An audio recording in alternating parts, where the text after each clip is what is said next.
This is your Daily 5 for Thursday, November 27th, 2025. This is actually the third 5 that I've recorded for today. I had recorded one initially, didn't like how it sounded, recorded a second one on a different topic, finished it, and then realized that in the U.S. today, it's the Thanksgiving holiday. And the idea of Thanksgiving is appreciation. You're supposed to be thankful for the things that you have. And I realized that I had just tried to record, tried and then completed recordings of stuff I was complaining about, which is something I do frequently. But I just didn't feel like doing that today. It's nice once in a while to not complain about something. And so I thought, okay, what is something that I've never talked about? And because those other 2 5s were about software companies and terrible things they do to customers, not an uncommon theme these days. So I thought, okay, wait. What's a company I haven't talked about that I think does a great job? And I looked, and sure enough, I couldn't believe this actually, but I found that I had never talked about, at least not directly in a 5, spotlighting them anyway. I never talked about a company titled Rogue Amoeba. Now they make, unfortunately, Mac only. My really only complaint is that they only make stuff for the Mac, because I wish they made stuff for Windows, but I understand why they don't. But they make audio engineering tools, I guess, would be the broad kind of strokes of it, for the Mac. And they actually have a suite of 7 different products: Airfoil, Audio Hijack, Farrago, Fish-In, Loopback, Piezo, and Sound Source. I own 4 of those 7 products, in particular Audio Hijack, Farrago, Loopback, and Sound Source. I actually do own Fish-In, but I don't need to use it yet. So I have it just in case, and I'm familiar with it, but it's not my primary audio editor. Basically, I use Audacity or I use Adobe Audition. And the thing about Rogue Amoeba is that those 7 products, couple things, see if these seem unusual in this day and age to you.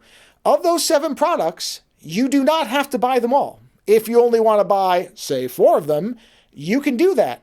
And when you purchase them, you're not purchasing a subscription. You're purchasing a license. You put the license code in, and the software just works. And that's it. You pay once, unless there's major upgrades, but I can't even remember when I've had to pay for an upgrade in the time I've been using it. I've been using them for years now, but you don't have to pay every month.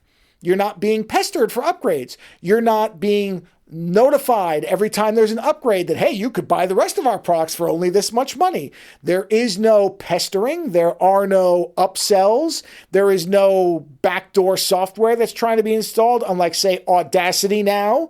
You do a fresh install of Audacity, it wants to start putting other things on there, which is not exactly great. You don't have to purchase their entire suite of products to be able to use them, unlike, say, a company, Adobe, where you have to get everything if you want anything other than certain packages of it.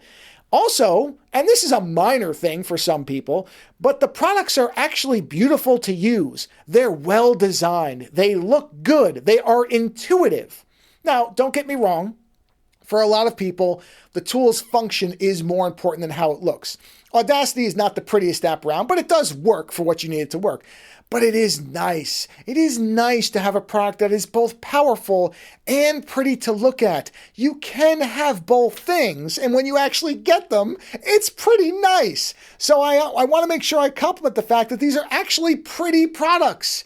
In, again, an age where things are getting uglier, even in their updates, liquid glass, or unnecessarily convoluted to try to, make you use things you don't want to use, Windows, it is nice to have products that you can just pay a fee for and that work well and do what you need them to do. It's really kind of sad how rare that is now. We just see everything either trying to get as much money out of you as often as possible, or trying to get you to buy something that you really don't have a need for, or pay more for a product to have something that you don't need it to have, or just pestering you to try to get you to do everything or get every piece of information out of you so that, again, you could be monetized from front to back. And so it is, I think, worth noting that this company, and I know my immediate thought when I say this is, well, for now anyway, but you know what?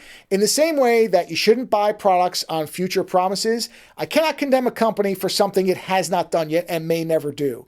So in an era, in a time where companies seem to be actively trying to do things against their customers' best interests, I thought it was worth taking a few minutes to talk about Rogue Amoeba because, as of right now, they're not. And that's worth celebrating.